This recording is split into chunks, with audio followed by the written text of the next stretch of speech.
Hello दोस्तों, कैसे हैं आप सब। आज की हमारी कहानी है आक्रोश। अगर अच्छी लगे तो चैनल को लाइक शेयर और सब्सक्राइब करना ना भूलें। ताई जी यहाँ क्यों आई थी माँ? मुझे इनका यहाँ आना जरा भी नहीं सुहाता। मुझे अभी भी याद है, इनकी वजह से ही हमारे घर में दरार पड़ गई थी। भैया दीदी से भी हमें दूर कर दिया। क्या परिवार में ज़रूरी है दो भाई हों तो दोनों समान पैसे कमा कर लाएं और अपने बच्चों को देखा देखी में एक जैसा करने की कोशिश करें। मैंने और रितेश ने तो कभी भैया और दीदी के जैसा कुछ नहीं खोजा। बस हम पढ़ाई करते और अच्छे नंबर लाते थे तो भी ताई जी को बर्दाश्त नहीं हुआ था। एक बार ताऊ जी मेरे और दीदी की और रितेश और भैया के कपड़े एक जैसे ला दिए थे। तब कितना बवाल मचाया था ताई जी ने। कैसे मुंह पर कह दिया था, इतने महंगे कपड़े खरीदने की औकात नहीं है, तो अब दिए हैं तो इन्हें संभाल कर रखना। उनके ताने सुन सुनकर भी माँ तुम कभी कुछ नहीं बोलती थी। माँ तुम कैसे सबकी बात सुनकर रह जाती हो? चुप रहकर सहन करना सही नहीं, फिर सब तुम्हें दब्बू समझेंगे और बड़े क्या छोटे भी सुनाकर चल देंगे। दिया आक्रोश में बोले जा रही थी। ऐसा नहीं है बेटा, बिना मतलब उनकी बात का जवाब देकर अपना मन और मुंह क्यों खराब करूं? वो बोलती हैं पर वो भी जानती हैं सही गलत। मैं अगर बोलूँगी तो फिर बात बढ़ेगी, मनमुटाव और दरार की स्थिति आएगी।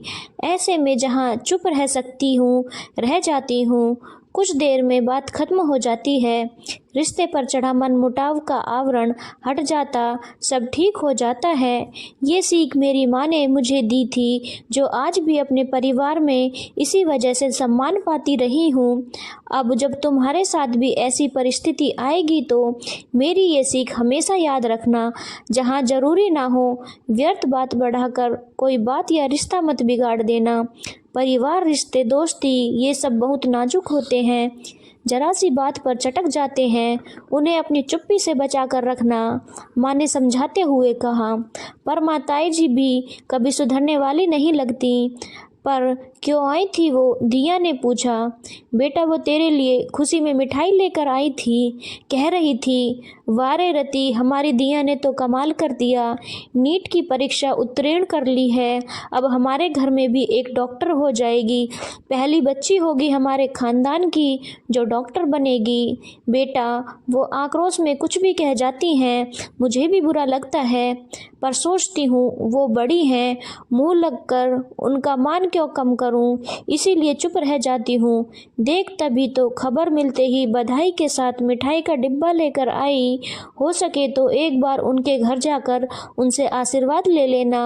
रति ने आक्रोश में भरी दिया को समझाते हुए कहा। दिया माँ की बात मान गई, ताई जी से मिलने चली गई। सबने उसकी बहुत तारीफ की और ताई जी के घर कुछ मेहमान भी आए हुए थे। उन्होंने बड़े गर्व से बताते हुए कहा, ये हमारे छोटे की बेटी है, डॉक्टर बनेगी, हमारा नाम रोशन करेगी। कहते वक्त उनके चेहरे पर जो अपनापन था, ये सब देख दिया को लग रहा था सही कहती है माँ। आक्रोश में अगर दोनों पक्ष बात करें तो बात सुधरने की जगह बिगड़ जाती है। जहाँ जरूरी ना हो चुप रहो तो रिश्ते अपने आप सामान्य हो जाते हैं। हाँ माँ, तुम्हारी ये सीख मैं सदा याद रखूंगी। रिश्ते बिगड़ने लगे तो चुप हो जाया करूंगी। दिया घर आकर माँ के गले लग बोली। दोस्तों, बहुत बार हम ऐसी ही पारिवारिक परिस्थितियों से जूझ जाते हैं।